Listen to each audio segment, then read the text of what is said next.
Hello and welcome to Prog Will Find a Way, Friendly Neighborhood Progcast. I'm Jonathan Block. I'm Jay Valade. What do you want to talk about today, Jay? Today we are talking about Marillion and their box. I don't think we've ever talked about them yet. That's weird. I know.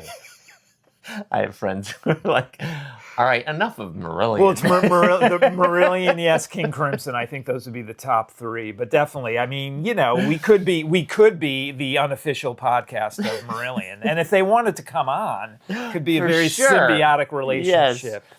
For our multitude of listeners. Wow. So way back when we talked about the crowdfunding and the starting of crowdfunding by Marillion, because back in the early days in 1997 of the internet and group and chat rooms and all that kind of stuff. Mailing lists, or they didn't even have a mailing list. So basically what happened was Google groups on Marillion.com or MySpace. whatever. I'll just name every old technology. It was like a chat space, and they were talking about why isn't Marillion coming over to the States for the tour in 1997. And they said, we can't come over because it costs us money to do that. Yeah. We're not a big band anymore, and we can't afford it. And so this one guy said, well, how much do you lose? And they're like, well, we lose like $10,000. And then he said, what if we raise $10,000? Would you come then? And they're like, sure. And then via thinking that anything would come of this. Via the internet. These are early days. Yeah, this isn't right. This isn't like the internet is so established that people know what scams are. What kind of scam is going to happen? Like this could have been the royal scam, but it wasn't. And give your credit card information or whatever. And internet security wasn't robust like it is today. So this person puts it out there. Marillion is on board. I gave my $25. They came over. They toured America. Well, you're skipping over a lot of stuff here. So, because we talked about it before. I know we talked about it, but no one's going to go and look for that episode if they haven't seen it. And we did the episode, and I can't even remember. So they're only asking $25, or was it whatever you wanted? It was whatever you wanted, and the minimum was $25, and you would get.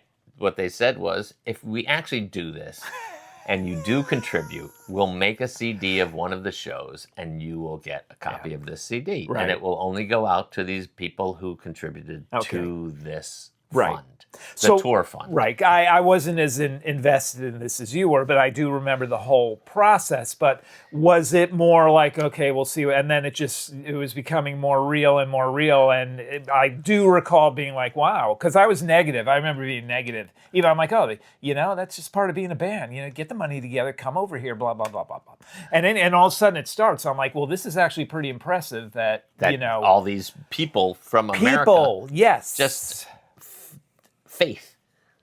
Yeah. They just, out of faith. But the amount of I'm sure there's some people that gave, more than that. Amounts. But most people didn't. And the fact that they surpassed that 10,000. I believe they did. Yeah, and I'm saying I gave $25 because I don't really remember what I gave. Right. But whatever the minimum was to get in the door, because I was like, I don't know if this is a scam. I remember. I do remember you talk because I remember this whole time and so they came over, they toured this Strange Engine album, and they put out the CD. So I got my copy of my CD, signed by the band. We did show this last time. When it actually arrived in the mail, I was like, wow, they really came through. No, because this was like the test. But did you see them on that tour? Oh, of course. Okay. Yeah. Okay, so. So anyway, we do this. They do this thing. They do the tour. They send out the things. They got a mailing list now. They're like, via this whole tour fund thing, we now have a mailing list. We have the contact info for all these people. This is a great marketing tool for us because now all these people are going to be part of our fan base kind of thing, which they didn't have before. There was no form that you signed on. This is early days of the internet, right? Right. They didn't even have a website yet. Right. Right? Right. So, but like a lot of bands in that era, they had mail. You could sign up at a show. Like if you went and saw a show. But now they had this thing No, via I know. Believe me. It's, the internet, yes, the World Wide Web. And we've got all this contact information for people. Right. So they thought this is a great thing for us. So I get my CD.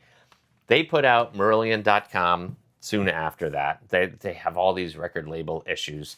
They're putting out a new box set of this as we speak. And it's out in England, but it's not out here yet. And I should get that like next week. When Jay gets it, we'll be devoting an episode to that, and all the other ones. So .com comes out, and they ask people from this mailing list, send in pictures of yourself. Okay. Right, because this is the internet. Thank God for the internet. The internet. So they inside the album they have all these. I did not contribute my photo, but. So .com comes, Radiation came out first, and then .com comes out in '99. Yeah. Where's Radiation? Radiation comes out in '98. Was that one crowdsourced? No. Okay. So they're on a small record label. Then this was on a small record label. I like that album a lot. And then, is it going to be a box? Why are they skipping it? They skipped it, I believe, because they just did like a remix of it. I don't know where it is. They just did a remix of it in 2013. Okay, so that's now 13 years ago. I know, but they hadn't done one for this yet, or all the rest of them. So I think what they were doing was giving it a little space, and maybe they'll revisit it later. I like both of these albums. I think they're kind of... But they were on these small record labels. And I take it back. I think... No. I'm looking at the wrong thing. I'm like, what are all these songs? I don't even recognize them. Where's a list of the songs on the album? You keep talking. I'll find it. So they're on these small record labels. Then all of a sudden they basically find themselves like, this is bull. We can't survive this way as a band because we have a shoestring budget. We can't. And they said, well, we have this mailing list. Yeah. Let's reach out to our fans and see. This I take it back. This is the one I really like. I do like this album too, but there's more. There's better, more for you on. There's more memorable things on this one. On that, what's your opinion between the two? Between the two, yeah. It's not to say this doesn't have some good songs. I just think this has more. They must think so because they're still playing songs from this album more than they play songs from that album these days. Oh, I don't know. Really? So... I think I like this album better. Okay, well, there you go. I like the first 5 songs on this better. Okay. Really, but I don't like the rest of the side as much. Sorry to anyone who loves this. Right. And I like this one. I like a lot. Yeah, I know. The Answering Machine, I love the song and whatever the and I love 3 Minute Boy. 3 Minute Boy. And I love A Few Words for the Dead. Yes. Yep. I like them both. Or You Could Love, Yeah. So this is, again, if you're listening on the podcast, this is a visual-heavy episode. So head over to the video cast. So, long story long. I'm going to shut up now. They decide, well, how are we going to make this work for us better? Because we get this paltry amount from the record company to record, et cetera, et cetera. And they said, let's just reach out to these fans and see, would you ever front us the money to make our next album? And we're going to put out a deluxe set for you that contains like an extra CD of stuff. And then we'll put your name in the booklet and whatever. Okay. Right? And here's the thing, because we now have our mailing list. We now have a website. And if I recall, they needed more than 10,000, right? Oh, they needed a ton of money. Yeah, something like that. It was like 30,000. And they got it. And I signed up. I mean, I've signed up for all of them because number one, I like the idea of it. Yep. But also, I love getting a memento of that moment. Right? Yep. So they do Anarachnophobia in 2001. And they're kind of known now as the first crowdfunding Kickstarter for product. Yes. The tour fund was one thing. That was different. Right? This is give us the money up front and trust that we're actually going to make an album. Yep. And again, no one knows that it's ever going to happen. No. And it could be years before this album is done. Yep. And we gave you the money. Where's our product? They delivered. Yep. Immediately. Right. They did. Yeah. It was a. So Anarachnophobia They were comes out. motivated to show that this process could work. You get an extra CD of God only knows what's on it. I can't even remember, and the print is so small. This is my story, John, and I'm sticking to it. Okay. And then they've got, tons of information in the booklet. Right. And then all the names of all the people. Look how small that is. Yeah. But In alphabetical this is how many in alphabetical order of just pages and pages of people who contributed. You're on the last page?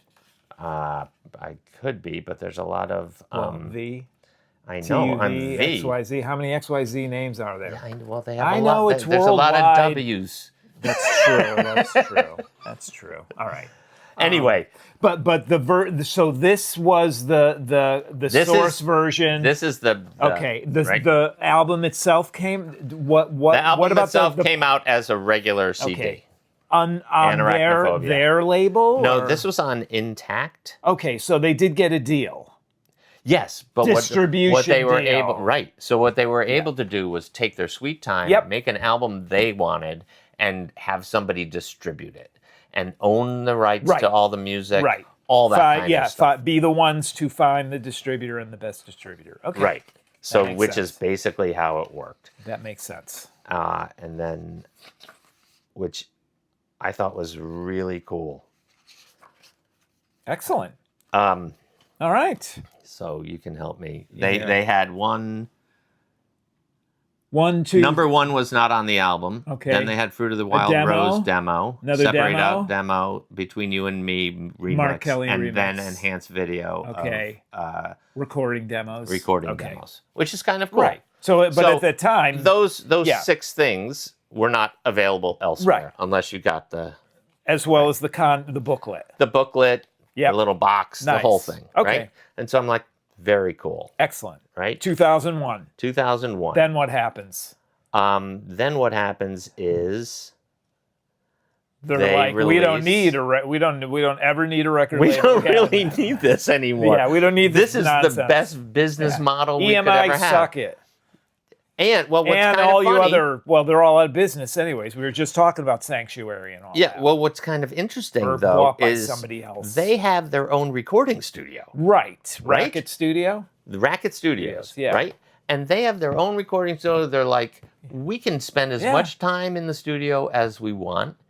The Marillion songwriting process is get together and jam and take pieces of the jam and make songs out of it.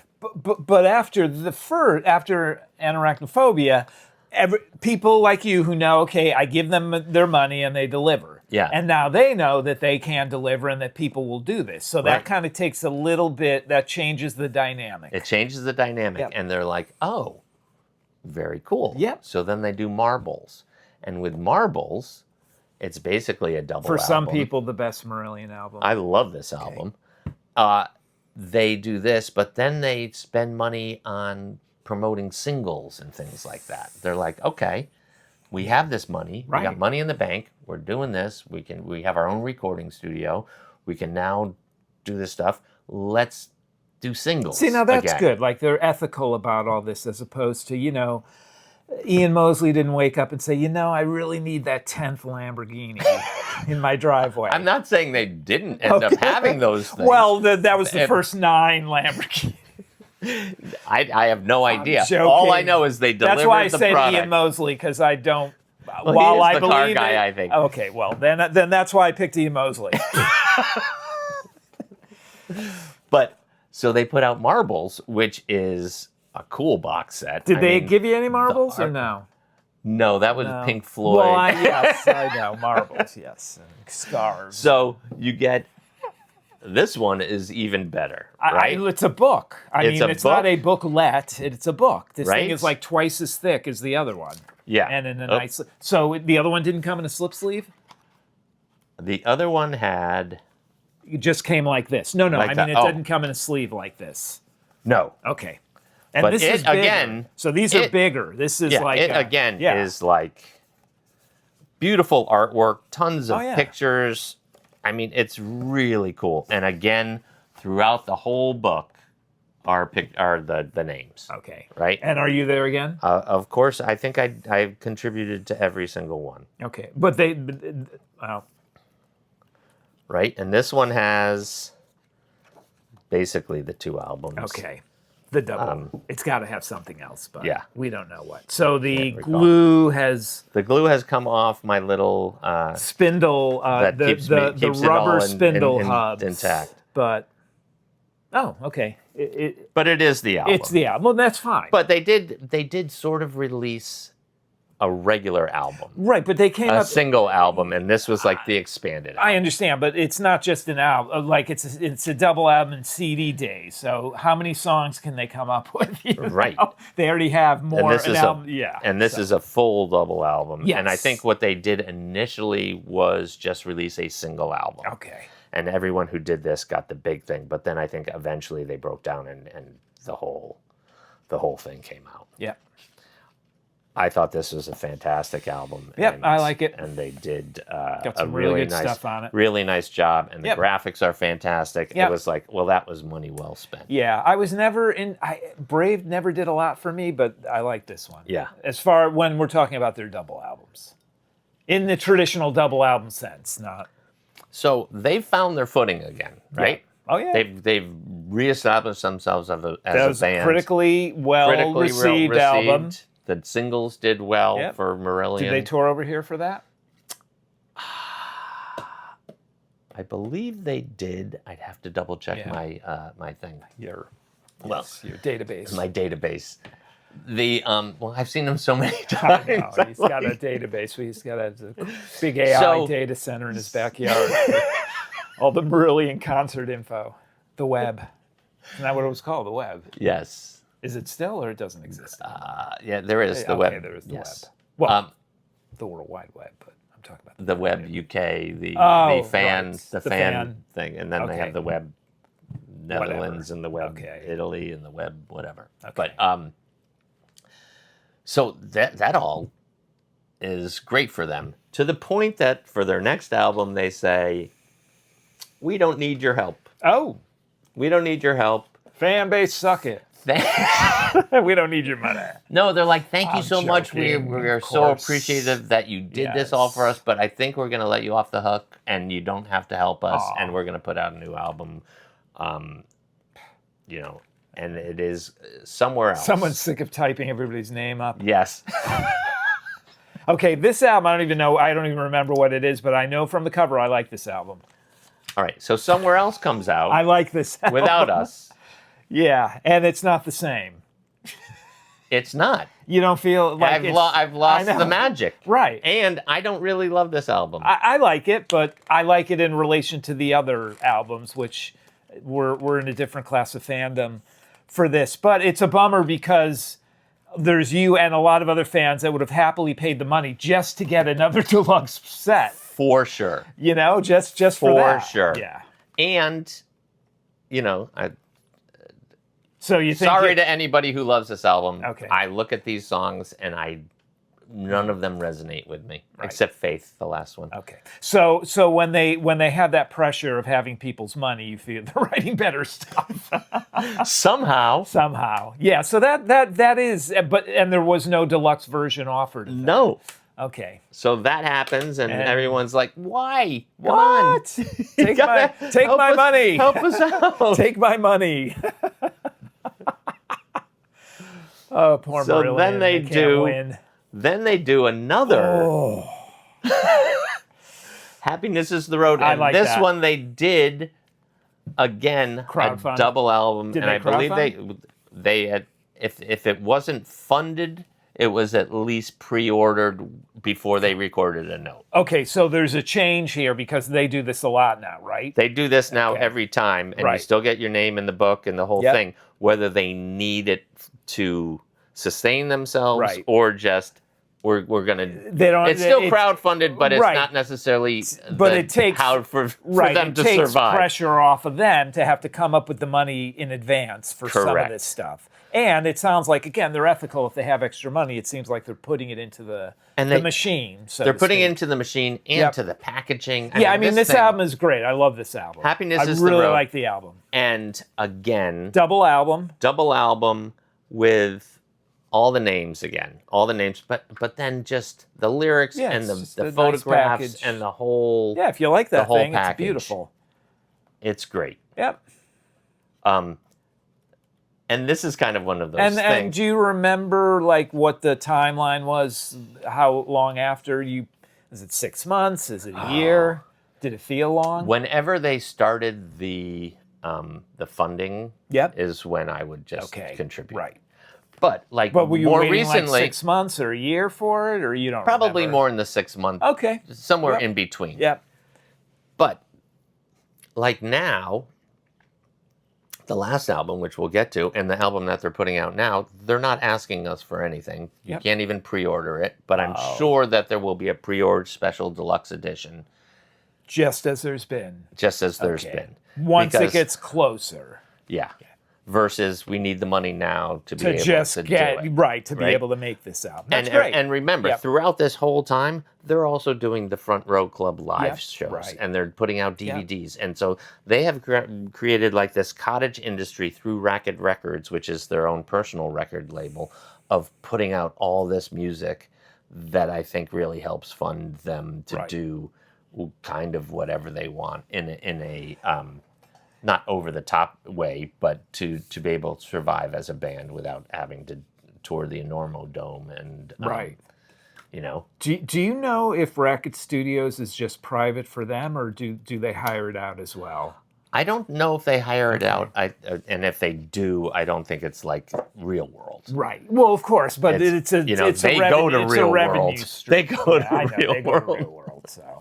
So I think it's more their spot where they hone their craft, and do their demos and that whole thing, and then do their overdubs when they need to. Okay, and then move to a proper studio. So Happiness is the Road comes out as a double album. Yep, very nice package, the whole thing. Yeah, and it's kind of funny because of being involved in this. I don't pay attention to the regular releases anymore, so I don't know if this came out as a single album, like a condensed version, or if it was always a double album for everybody.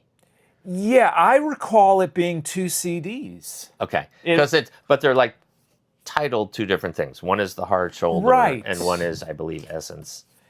Yeah, I don't know. I maybe they weren't released at the same time. I really don't know. But I remember. So it's Essence and The Hard Shoulder. So they're two different things, and they have different vibes. But you're a fan. I'm a fan. Now, I like this album. I don't love everything on this. Right. Now, Marbles, I basically liked everything on. This one was a little more hit and miss for me, but it has some great things on it. I agree. I mean, there's none. I'm not. Again, I like their modern post-Fish albums. Modern, but their post-Fish albums more than I did in the past. I did take a period where I listened to everything, but I remember this particular one. While there were songs on it that I liked more than others, this was one where I actually enjoyed listening to the whole thing. Yeah. So, and at this point, they're progressing in their sound choices and the way they put songs together. Not their process, but the final product is less single song oriented, and it starts to get a little more vibey. Yeah. Guess. So you know what I mean? It was 2 separate jewel case CDs. That's what I thought. Okay. Yeah. And in December of 2009, it was made in vinyl. 2 LPs pressed at 45 RPM rather than the usual. I don't have that. And it's out again. 2017 came back out on vinyl. Now, were they touring at this time, or was it sometimes not every album? Right? They would tour all the time in Europe. Yeah, I'm talking about consistently. Yeah. But coming back over I'm here, talking has about been, you seeing them. Yeah, I think I saw them for this tour, like in New York. Yeah. But it was few and far between. They were not coming over all the time. Right. the live album from that tour is good, very good. Yeah. And So they did there's a DVD of it too. Well, there's a DVD of every tour, but that one I remember the live one listening. Well, that to was it. It's another really reason that I was, because they were putting out these DVDs every 5 minutes, that I was like, I don't have to go, we're on vacation that week, so I'm not going to like kill myself to get back in time to go see them, because I know there'll be a DVD. Right. So next comes Sounds That Can't Be Made. Same kind of thing. Slipcase. Beautiful. Cool album cover. The record, and again, two sleeves. I like the way they did the discs. That's well, I think because the glue started. Well, yeah. That design was not around for that long with the rubber thing in there because of that. That's why. I mean, it's just. And then again, all the names are for the deluxe version. Yep. Right. Nice. That's why I was just double check on Happiness whether they actually had all the names in here or not, because they're in here. Yeah. So So Sounds That Can't Be Made. They're back to their just a single album. Single album with an extra album for everybody else. So the second CD is Making Sounds. So it's a film about making the album. Right? Okay. But so it's a DVD. I'm assuming, yes. Yep. Yeah. So that's what you get as special there. I like this album. This was in the course of things. It's like they went from love it, okay, love it, okay. I like this album, but I don't love this album. It's not one that I pull out all the time. There were more. And so then next comes Fear, which is Fuck Everyone and Run. Again, in a look how thick this freaking book is. And there was a long lead up for this one. This album. This album was talked about a lot before it came out. Well, it was like 4 years between albums. Yeah. So again, giant book with tons of pictures and the names. The names are back. They're still there. I really like this album. I thought it was a good album too. Is that with Kings and the long stuff? Kings and the Levers and what was it, 17, 18, El Dorado, the Gold. What year was this? This was 17, 2016. 16. That was close. I remember this one. Yeah, this was a good album. Yeah. So then this one also comes with a DVD. Okay. Surround sound, the making of, some extras, etc. Yeah. Nice. I like the Fear album. Yep. And then they really did it up on the tour with all the visuals and the whole thing. And their most recent album is Hour Before It's Dark, which was 21? 2? 22. Okay. So a bit 4 of time. years ago. 4 years ago again. Here we go. 4 years. 2016 to 22. That's a long time between albums. But we had COVID. We did have COVID. Remember COVID? Remember the pandemic? Seems and so quaint. This was so long ago. This is kind of interesting because they're like, we're not going to write a pandemic album, and then they were like, they wrote a pandemic album. Okay. But I love this album too.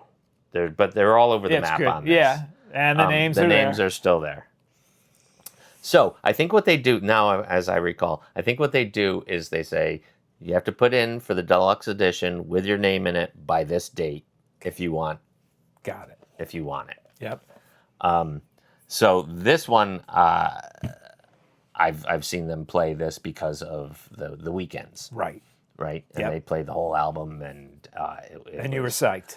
Yes. Okay. There's some really good songs on it, and they've really, between Fear and is the album an hour long, or is it longer than an hour? Oh, I think it's probably over an hour. Okay. I don't know. All right.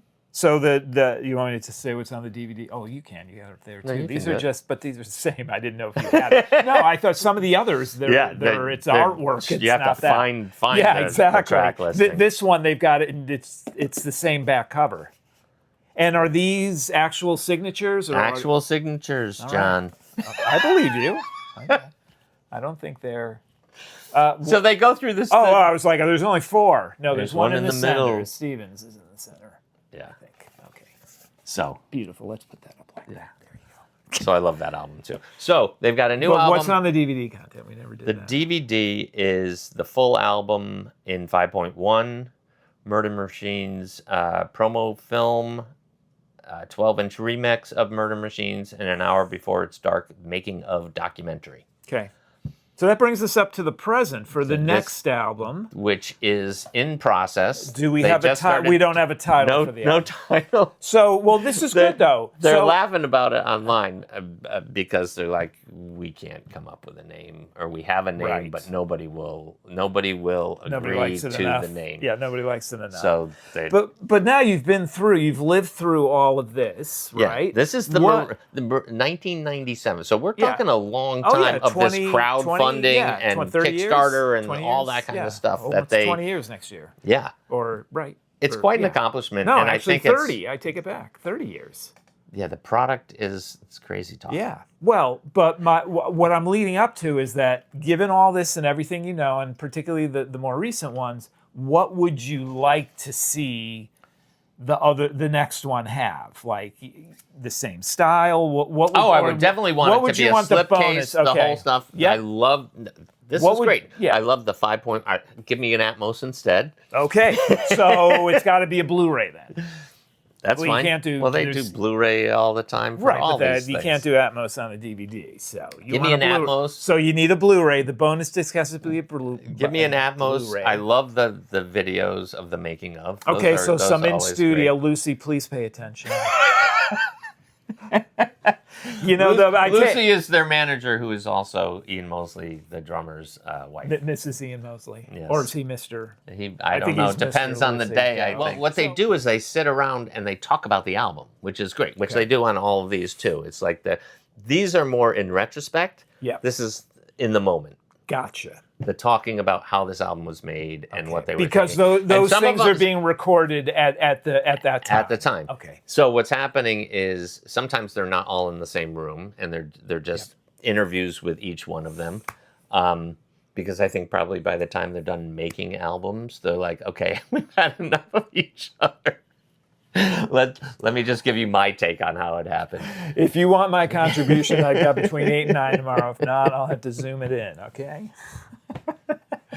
But so they're on tour now, and this album in England, overseas. They're in Germany now. Okay. Yes, so they're not. They don't have anything lined up for America yet. We're still awaiting the weekend dates. Okay. But Lucy, the manager, did let loose that Montreal will be the 2027 North America city. And again, whereas last time they said they might change it over to Toronto because of venue. Oh, right. Everybody wanted more of a seated thing because we're all getting so old. But they're not going to do that. But we don't know what the venue is. We don't know the dates. She just changed the Facebook page to Montreal, Marillion Montreal Weekend 2027 And are you going to go? Are you planning, or you don't know Depends yet? on the dates. Where it is and the dates. The dates and what else is going on in life?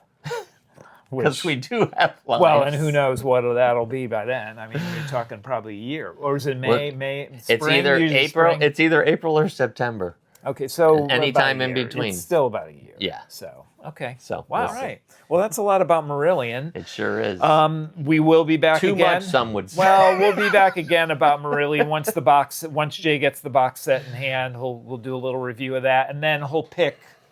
We'll go through all of these, and I'm really curious. Like I said, pick your top 3. There's got to be 3. Well, we'll do what we did with Crimson back in the day, where we collectively can come up with what we think. Well, we'll try because you're more familiar than me. I mean, like something. Yeah, I know, but if I'm more familiar, it doesn't make the top 10 if you don't even know it or like it. That's true. That's true. I will have to listen to I'm not as familiar with the last with the new album. One? Well, the other one, Fear, I liked a lot. I'm sure I'll like the other one as well. It's already 4 years old. I know. Come on, time flies. I know.